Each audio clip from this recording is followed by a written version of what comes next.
Hi, now today we are going to talk about theater and acting or characterization. Now there are different kinds of theater.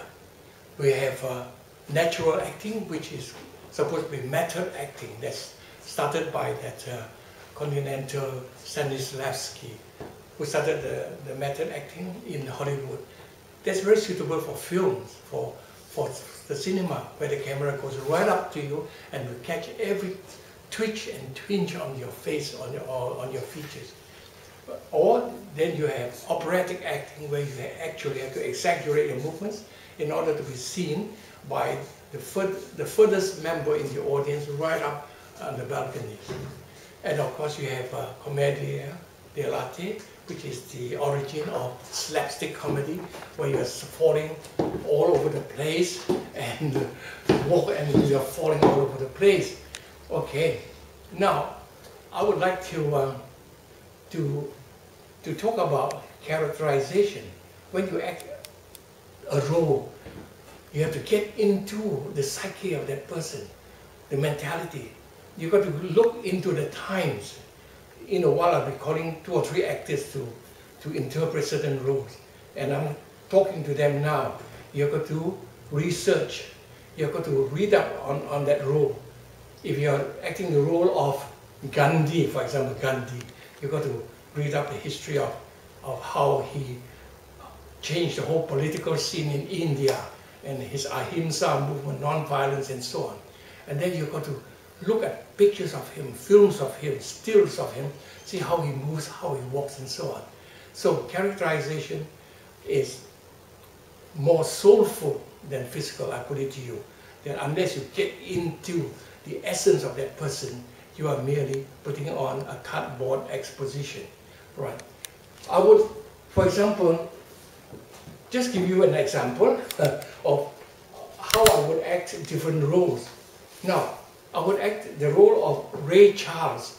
He's a blind singer, and he's black. Or they like to call themselves black in America instead of Negro, and he's full of songs that call on freedom for the blacks and so on.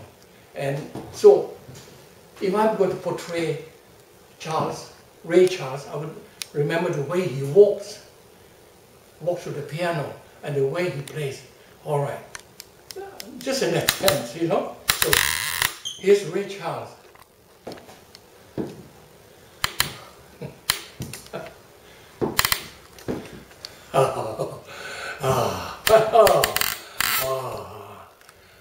I'm dreaming of a white Christmas, just like the ones I used to know, when the treetops glisten and children listen to hear sleigh bells in the snow.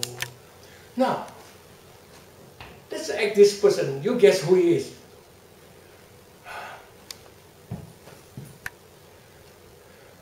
No, there's no revolution. Not in my country. No revolution. No, my people love me. They love me. Oh yes, yes. Nobody died in the streets. It's all lies from the West. They want to take over my country. No, my people love me. My people love me. Yeah, I tell you, my people love me. And a very quick one. Gandhi. Oh, Gandhi. He's a man who walks like a beggar with a big shawl around him. And the way he talks.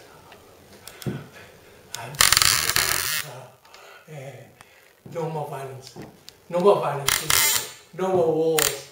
The way is ahimsa. Peace. Rebellion with peace. Opposition in a peaceful way.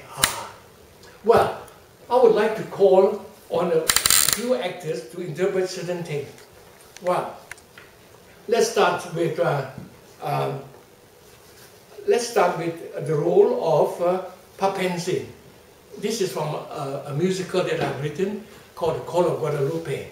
Papanzin is a princess in the time of the 16th century, when in Mexico they are sacrificing human lives to appease the gods. And Papanzin is the daughter of the emperor, the cruel emperor, and she's pleading for the life of the young ones. Janice, would you like to interpret the role of Papanzin? Take the stage. Father, you have to spare their lives. They're your people. Don't you have a love for them? Please, Father, spare them. Have mercy on them, Father. My heart cries out for them, please. You can't take their lives. They're your own people. You can take the animals. There are other ways. There has to be other ways. Please, just spare their lives, Father. Please. Thank you. Thank you. Thank you, Janice. Oh, I love that. I really love that. He's so full of what I would say positive vehemence, anger. He's a father for all that, and I think that's very fine acting. In a voice, in a movement. So act is vocal and it is physical. Remember that, a marriage of the physical and vocal.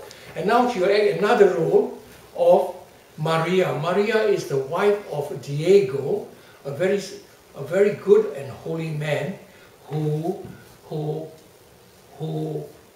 who's fighting for a new Mexico, away from the violence of sacrificing human lives to God and so on. Maria realized that she's dying, and soon she'll have to say goodbye to this wonderful man, Diego, her husband. So she is about nearly 60 years old and very tender, very compassionate. But the greatest hurt, pain in her heart is that she's leaving the husband. So she may be saying things to the husband that gives a hint of that she's dying. We'll see how Janice interprets it. Oh, the days are long. Diego, what will you do when I'm not around anymore? You have so many battles to fight, and you will take care of the home. Oh, what's that you say? No, I can't do that anymore. You just have to learn. Will you please look after yourself? And, I'm tired. And, thank you, please. thank you. That was quite convincing. That's right. The extreme sadness in her, the pathos in her voice, and the compassion that she feels for Diego. Now, I will call on, in a while, Keith to interpret Diego, who is the main character in the Call of Guadalupe. He's about 57 or 60, and he's a man who's open to the ways of God, and he's a peasant, but his heart is that of a king of goodness, a king of charity. And Keith, take the stage and be Diego.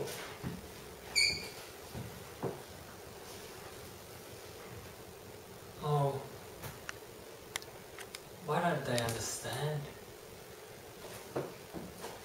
Why did I have to sacrifice those people? And my family?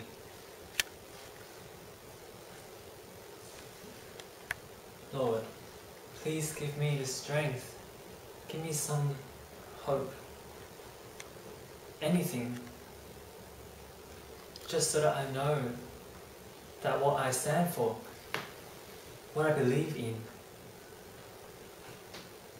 is what you want. Thank you, thank you. I like the emotion that you can read in his eyes and his feet. I would prefer to see a more physicalization, like he moved like him, and he's a man of passion who had worked hard and showing the sinews of his muscles and all that. Right, and now I'll call on Geraldine to interpret the Virgin Mary that appeared in this play and the way she speaks to the people. Geraldine, interpret the Virgin Mary in the play.